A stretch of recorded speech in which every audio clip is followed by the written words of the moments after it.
स्ट'रिका पार्कआव बेरायफैदों नै जायगाया बहुत मोजाङानो आरो बेरायनो थाखाय बहुत मानसिबो फैयो नै उन्दैफोर स्कुलनि उन्दैफोर फैयो बाहाय अफाय ओइ गथ' गोरलै नङा ओरैथ' थाबायनायसै बेरायनो माबायदि जायगाया मोजां ना बहुत मानसिबो फैयो ना स्कुलनि उन्दैफोरबो नाव गाखोयो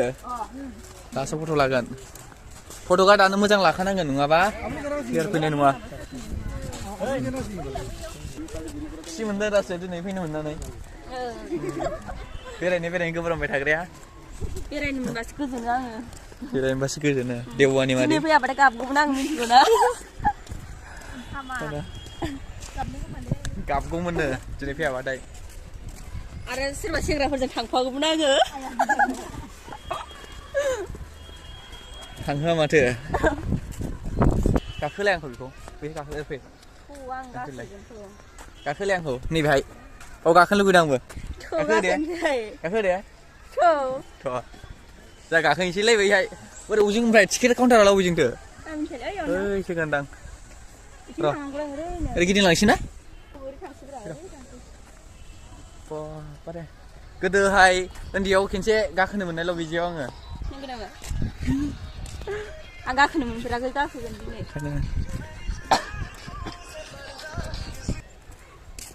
गोबावजों भिडिअ खालामनायखाय दिनै मा बुंनो मा मानोसो मोनलाबायबाय आं जाया मोनथारदों बेवहाय गिदिंबाय थानोसै नामा अबेजों थाङो लामायालाय बैसिम सहैग्राया नालाय गार्लसफोरजों फैबा बाबु ना माबायदि जानांगौ मिथिगौ नालाय नै बिदि लाग्रा जानांगौ नालाय नै आरो होबावबाय मारै जागोनलै माबायदि लाइफ बेलाय मोजां नायला नै गावस्रा फट' लानाया खमसे खम आंखौ खेबना हो आंखौ खेबना होवा मोनसेबो नै नानिमोना मालाय फट' लादों नै मानो थांखो फट' लाबावदो अ नायलाय माखासे फैबावबाय नै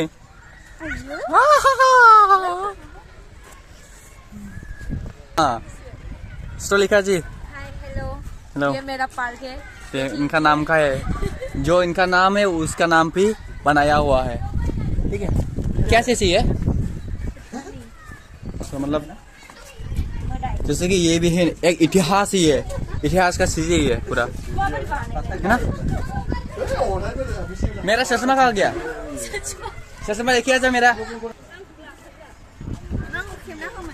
नों खेबना होनो नोंनिजों दे वीडियोग्राफर हो जाता हूँ देखो हमारे यहाँ पे वीडियो बनाना है यहाँ पे देखो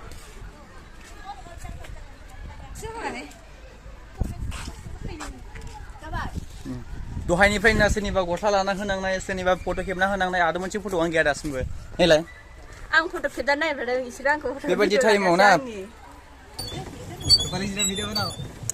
बिने तो मैंने बनाया है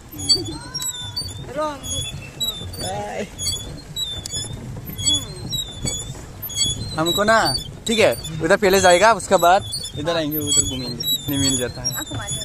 मजा आने टेंशन देखो सला ये रहा है मैं भी चला रहा हूँ पैदल मार रहा हूँ मैं भी कैसा फील कर रहा है अभी अच्छा फील कर रहा है ना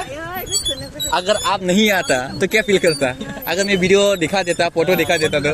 बहुत बुरा लगता ना अरे ड्राइवर अच्छे से चलाना ठीक है हैंडल अच्छे से लेना है वाह ड्राइवर इधर चल इधर में तेजपुर मा जायगा मोनलाय इयो तेजपुर मा होनोमोनलाय बेखौ स्ट'लिका पार्क ना तेजपुर स्ट'लिका पार्कआव गथ' गोरलैफोर बायदि गेलेफैदों सम बेरायनांगौबो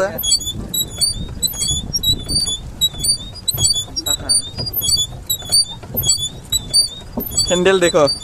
ये है हैंडल फिर दर्द हो गया